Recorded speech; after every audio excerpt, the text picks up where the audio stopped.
Okay, welcome to a new episode of Farm Like a Hero, folks. I'm Richard Perkins. Today I'm here with Marta Jansdotter, the CEO of Guranagara. That's a Swedish butchery and distributor of grass-fed pastured meats, pork and chicken from farms in the west of Sweden, with a strong focus on anatomical responsibility. That is, educating customers to eat responsibly across whole animals, not just eating prime cuts. Growing up on her father's beef farm, Marta's very engaged with holistic management, is the board member for the beef farm and is involved with the grazing planning, and also is running a business that's creating a way for larger scale farmers to sell wholesale while still maintaining personal connection between the consumer and the farm and the food. So Marta, thanks so much for taking the time to be with us today. Thank you, and thank you for that very nice presentation. So could you tell us a bit about the sort of the history of the company? Your father, I believe, started that along with some other farmers, but you grew up on the family farm. Could you tell us a bit about your background and the background of the company? Yeah, sure. I was born in the 985, which was when the whole kind of organic movement started in Sweden, where the Krav Association for Certification was started. So when I was 4 years old, this farm that I'm brought up on was certified organic. So it was one of the first farms in Sweden, or the first movers of the organic certified farms. And we were a very small farm at that point. We had maybe like 30, 40 cows and some pig production. And yeah, it was a small farm, which is the area I'm brought up in. It's small. But it kind of grew during the 90s, and it was both the beef operation and the pork operation kind of grew. So we had, I think in the end of the 90s, we had about, I think 3% of the Swedish organic pig production came from this farm. Okay. It was a small amount of organic pigs in Sweden at that point.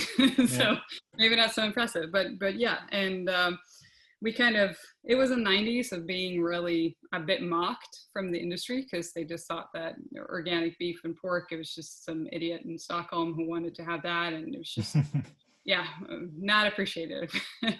But we saw a demand in our local community, because Dad had a pretty large legal distribution of meat from the farm, from our seller. So he saw that selling directly to the consumer actually worked, and it was just not some odd person in Stockholm who wanted it, it was people in our local community. But I mean, the problem with doing things illegally is that they're illegal. So from that kind of, that was the energy from which Guranagara was founded, of doing it by the books and paying taxes and having all the certifications and inspections. So on that you should have when you work with food to have safety. So Guranagara was founded in 2001 by him and 2 other farms that just saw, I think, for the sustainability of their farms, to create a way to the market that is not dependent on the big grocery chains or like the big food system in Sweden, but to have this direct connection in order to get the value created on the farm and to get a better profitability. So that was 20 years back, and it's been a very interesting journey. When the company was founded, I was a vegetarian. I don't really remember why. I wish I did, but I think it was like I was studying theater, and like everybody was vegetarians back then. Or I think that was the first wave of vegetarianism.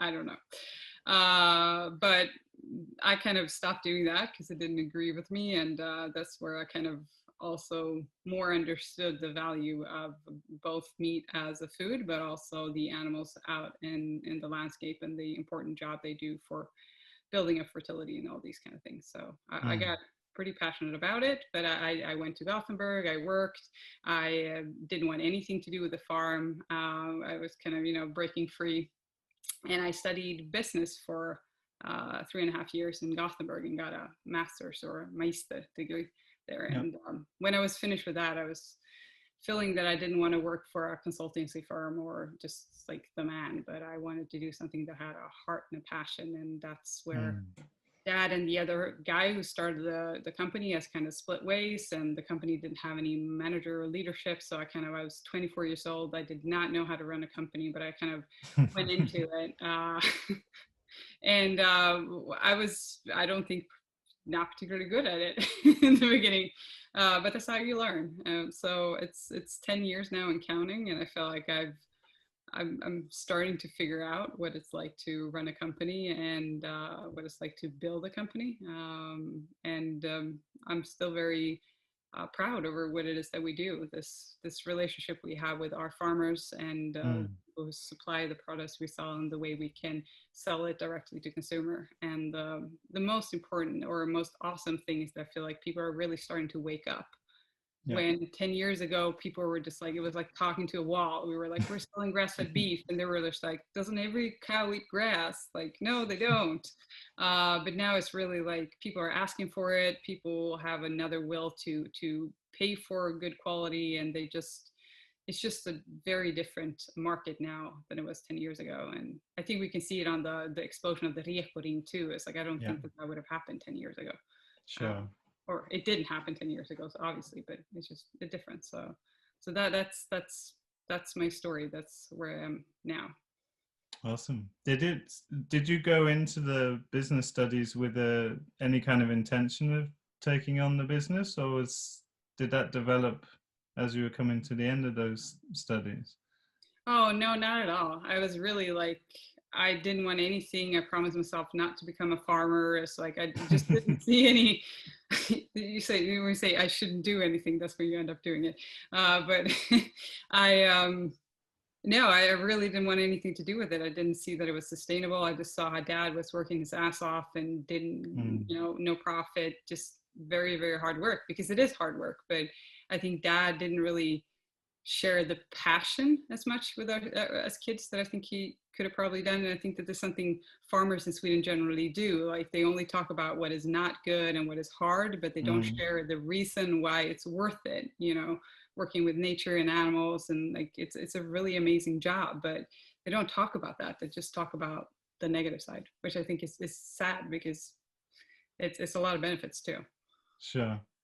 So that coming home, as it were, to apply your training to the business, was it your idea, or did you feel like the needs that no one else could step into, or were they looking for you to come back? Like, how did it come about? Because it's quite a big responsibility you took on at a pretty young age, when most people are not taking so many responsibilities on, it seems.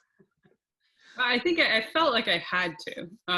It was more like, I got to do this. I don't really think that I was ready for it, and I didn't really have any good support. I think I would have really benefited from a mentor or someone who had a more seniority in running business, because I mean, I figured it out, but I think that the stress level was a little bit too high, and I could have probably made better decisions that would have been better for the company, and also the people who work in the company, because that's something I really find a challenge with the smaller companies, that you don't have all these great structures for having a good work environment all the time for the people who are working with you. Yeah. And you expect them to be the way you work, it's like an entrepreneur. You can't really expect that for someone who is employed. Sure. Could you maybe just give us a rough scale of the business, like how many people work for the company, and what's the sort of volume of meats that you're dealing with, just to give perspective to listeners? Yeah, so we are about 10 employees full-time, and it's about 5 people who work with production, with butchering and packing, and then we have 5 people who do sales and administration and business development and so on. And we have about 40 farms, so it's about 30 beef farms, and about, I think, 8 who do sheep and lambs. And then we have 1 pig farmer, and then we do this wholesale of chicken. So that's like a company that we get the chicken from, and they are, I think, 5 chicken farmers or something. So that's total, and we're about roughly, I think, about 250 tons of meat yearly or something we process. So it's a very, from even a Swedish perspective, it's small, but it's not tiny. Yeah, no, it's quite we're in the middle there of tininess, smallness. And what's the in terms of the logistics of the company, where do you have like a central butchery facility and then you're shipping out boxes all over Sweden, or are you, where do you sell to? Well, we do. We have our in Uddevalla. That's where we ended up, in an old sanitary slaughterhouse, actually. So that's where we have all the butchering, and we do all the slaughtering around that area because there are some good slaughterhouses there. Hmm. But customer-wise, our main customers is in Stockholm and Gothenburg, of course, because it's the big cities, and we're starting to get a bigger customer base in Malmö too. Mm-hmm. So that's the south of Sweden, and that's basically home delivery or to delivery to pickup points. And our e-commerce is about 40% of our what do you say, revenue, right? Yeah. And then we also do we have like what do you say, like municipalities and schools that purchase okay. us, but that is here in the west coast of Sweden, because it's shorter delivery times. And then we have some restaurants and also a lot of grocery stores. So, but the main amount of grocery stores in the west of Sweden and some in Stockholm too. So it's yeah, kind of based around Stockholm and Gothenburg, I would say, but quite spread out. Tell us about the municipalities. Like, that's surprising to me that schools, etc., are buying, higher quality, higher priced food compared to what they get typically in most countries. Like, is that a new thing, or is that something that's been pushed in Sweden because there's higher economy here, obviously? And I think it's due a lot to political decisions that they wanted to have more organic in the public sector, and also more locally produced food. So I think that they have a little bit of a budget for it, but I think it's also usually a portion is on average, I think 10 kronors or 12 kronors per portion. So they kind of spread that out with serving pea soup one day, which is really cheap, which is just a couple of kronors, and then they can have a little bit more expensive food. But basically, that's sorry, just for reference, that's like €1, €1.20 for people that don't. Yes, I'm going to convert it. So, but I think what we've been really lucky is that these Västra Götalandsregionen, which is the west of Sweden, has had a very good food strategy for the last almost 20 years, where they have wanted to push local and organic food. So that strategy has kind of pushed the municipalities to make good decisions and really look at how they purchase food. So I think the first kind of procurement we got was in 2006. So we delivered to all the hospitals in the regions. And now we have, I think, about 12 or 14 municipalities that we are allowed to deliver to, and they also buy, and it's amazing. I mean, we have a lot of up in your area in Säffle and all the Dalslands community, and they're amazing. They're so happy, amazing people, customers to just talk to, actually. And I think they just want to support Swedish farming and make a difference, and it's amazing. I'm really, really grateful for that political purchasing power that has come up in Sweden. And it's looking at, I think, Sweden in general, there is a lot of locally produced food and a lot of organic food purchased in the public sector because of political decisions, basically. And that has really stimulated actually farming and local production. So it's been really good. When do you think have you noticed any shifts in that? I know, like, I've seen SLU have put out some pretty controversial papers, like damning organics, and it's very mixed feelings. When I speak we're surrounded by a more elderly community here, and they're very skeptical of good food, and some very affluent people who will go out of their way to find the cheapest food possible, which I guess is a typical pattern. But like, has that shifted at some point politically? Was there like a defining moment for that? I'm not so familiar with Swedish politics, so that's why I'm asking. I think it's still a lot focused on price and the lowest price when it comes to procurement, but it's starting to, they actually have made some legal changes, both from the EU, because the EU procurement laws, it also applies to the Swedish procurement laws, but they have made some changes in this law just like 2-3 years back, where you could actually start, you could put rules in the procurement which allows you to buy more local and to place demands of like no antibiotics used or like organic and these kind of things to make it easier to actually buy locally produced food, which is of course a sensitive subject in the EU because they want to have this free movement of goods. Yeah. But there has been a drive towards that politically, I think the past maybe 10-15 years, and a lot of political will. And I also feel like there is a shift in people's mindset around the price of food. If you take like the older generations, they are like, really, it should be really, really cheap, and they don't really care about what it is. But I think the younger generation is much more quality and you know, a lot of different values that matter. And I think that even the older generation is starting to kind of wake up to see that it's not so easy just to look at the price and have that as a determining factor. And I think that is also due to the cheap food as it's really gotten in many areas pretty shitty. I mean, I mean, if you look at like America, where everything is much more, is so much more contrast. You have much more better food and much more worse food. It's almost becomes easier when you have this polarity.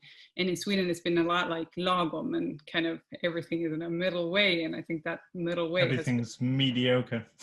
Yeah, exactly. And then it's like, well, it doesn't really matter because it's the same thing. But I think it's starting to get more diverse, which I think makes it easier to understand. I was definitely shocked when I moved to Sweden, the access to good food. Maybe in Stockholm or the big cities, it's probably easy to get hold of anything, but certainly in the rural areas, it's surprisingly different to most countries in Europe. Like, it's very poor access to good food. So it's really nice to hear you saying that. I wonder, Marta, what how was the company when you sort of stepped into that role, and how much have you been able to put your passion and interests into what you do? Like, has there been room for you to sort of maneuver in that way? Well, I would say yes. I mean, it used to be my father that was the sole owner, and 5 years ago I took over the majority ownership. But I think that maybe I have not been good at really sitting down and taking the time and thinking about really where the company should go, because it's always, a company keeps you really busy if you don't watch it. So I think it's been, I have not made a priority enough to sit down and really talk about our why and our strategy and our core, our being, or our context. So that's something I've been doing the last years, but I still have a work to do there. But I think it's, since day one, I had a lot of deciding power. I was given a lot of freedom, but the hard thing, I think, being so young and inexperienced, is that you don't really know what to do with that freedom. The good thing is that I think I listened a lot to the people who worked in the company. And I know that our butchers, for example, have a lot more to say than a normal butcher has, in terms of how we develop the way we cut the animals and the way we work with meat quality and all these kind of things. Is that we really, every animal that comes into us, we give a kind of a grade on how good it is. And then we also give our farmers a little bit extra money for better meat quality, because that's how we see that we give them incentives to actually turn the production towards higher quality and not like faster growth or more muscle meat, which usually is not good quality. So I don't really think that would have happened if I didn't really listen to the people I work with and kind of heard what they thought was good. And I mean, the butchers do the selection of the meat to the different customers all by themselves, because they are the ones who know, and they are the one who have to do that too.